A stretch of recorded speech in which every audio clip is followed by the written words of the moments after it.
सिंहासन बत्ती सी सिंहासन पर लगी तीसरी पुतली चंद्रकांता ने जो कथा सुनाई वह इस प्रकार है। एक बार पुरुषार्थ और भाग्य में इस बात पर बहस हो गई कि कौन बड़ा है। पुरुषार्थ कहता कि बगैर मेहनत के कुछ भी संभव नहीं है, जबकि भाग्य का मानना था कि जिसको जो मिलता है भाग्य से ही मिलता है, परिश्रम की कोई भूमिका नहीं होती। उनके विवाद ने ऐसा उग्र रूप ग्रहण कर लिया कि दोनों को देवराज इंद्र के पास जाना पड़ा। झगड़ा बहुत ही पेचीदा था, इसलिए इंद्र भी चकरा गए। पुरुषार्थ को वे नहीं मानते जिन्हें भाग्य से ही सब कुछ प्राप्त हो चुका था। दूसरी तरफ अगर भाग्य को बड़ा बताते तो पुरुषार्थ उनका उदाहरण प्रस्तुत करता, जिन्होंने मेहनत से सब कुछ अर्जित किया था। असमंजस में पड़ गए देवराज इंद्र और किसी निष्कर्ष पर नहीं पहुंचे। काफी सोचने के बाद उन्हें विक्रमादित्य की याद आई। उन्हें लगा सारे विश्व में इस झगड़े का समाधान सिर्फ वही कर सकते हैं। उन्होंने पुरुषार्थ और भाग्य को विक्रमादित्य के पास जाने के लिए कहा। पुरुषार्थ और भाग्य मानव भेष में विक्रम के पास चल पड़े। विक्रम के पास आकर उन्होंने अपने झगड़े की बात रखी। विक्रमादित्य को भी तुरंत कोई समाधान नहीं सूझा।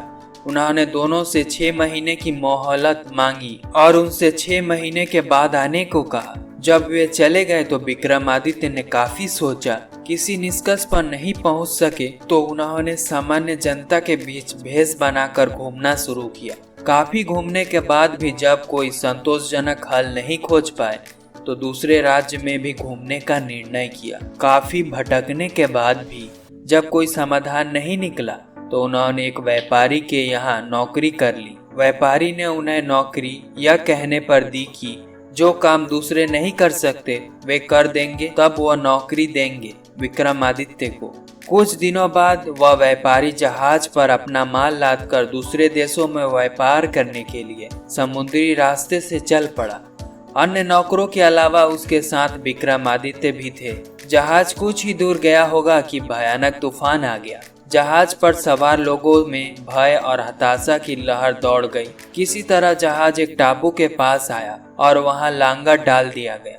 जब तूफान समाप्त हुआ तो लांगर उठाया जाने लगा, मगर लांगर किसी के उठाए ना उठा। अब व्यापारी को याद आया कि विक्रमादित्य ने यह कहकर नौकरी ली थी कि जो कोई ना कर सकेगा वे कर देंगे। उसने विक्रमादित्य से लांगर उठाने को कहा। लांगर विक्रमादित्य ने आसानी से उठा दिया। लांगर उठते ही जहाज ऐसे गति से बढ़ गया कि टापू पर विक्रम छूट गए। उनकी समझ में नहीं आया क्या किया जाए। द्वीप पर घूमते फिरते चल पड़े। नगर के द्वार पर एक पट्टिका टंगी थी जिस पर लिखा था कि वहां की राजकुमारी का विवाह विक्रमादित्य से होगा। वह चलते चलते महल तक पहुंचे। राजकुमारी उनका परिचय पाकर खुश हुई और दोनों का विवाह हो गया। कुछ समय बाद वे कुछ सेवकों को साथ ले अपने राज्य की ओर चल पड़े। रास्ते में विश्राम के लिए जहां डेरा डाला वहीं एक सन्यासी विक्रमादित्य से मिले। सन्यासी ने उन्हें एक माला और एक छड़ी दी। उस माला की 2 विशेषताएं थी।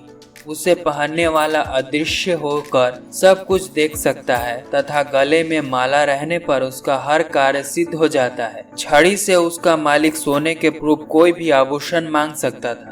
सन्यासी को धन्यवाद देकर विक्रम अपने राज्य लौट गए। एक वुहान में ठहर कर संग आए सेवकों को वापस भेज दिया तथा अपनी पत्नी को संदेश भिजवाया कि शीघ्र ही वे उसे अपने राज्य बुलवा लेंगे। रास्ते में ही उनकी भेंट एक ब्राह्मण और एक भाट से हुई। वे दोनों काफी समय से उस रास्ते की देखभाल कर रहे थे। उन्हें आशा थी कि उनके राजा कभी उनकी सुध लेंगे तथा उनकी विनम्रता को दूर करेंगे। विक्रम पसीज गए। उन्होंने सन्यासी वाला माला भाट को तथा छड़ी ब्राह्मण को दे दिया। ऐसी अमूल्य चीजें पाकर दोनों धन्य हुए और विक्रम का गुणगान करते हुए चले गए। विक्रम जैसे ही अपने राज दरबार में पहुंचे, अपने कार्य में जुट गए। 6 महीने बाद पुरुषार्थ तथा भाग्य अपने फैसले के लिए उनके पास आए। विक्रम ने उन्हें बताया कि वे एक दूसरे के पूरक हैं। उन्हें छड़ी और माला का उदाहरण याद आया। जो छड़ी और माला उन्हें भाग्य से सन्यासी से प्राप्त हुई थी, उन्हें ब्राह्मण और भाट ने पुरुषार्थ से प्राप्त किया। पुरुषार्थ और भाग्य पूरी तरह संतुष्ट होकर वहां से चले गए।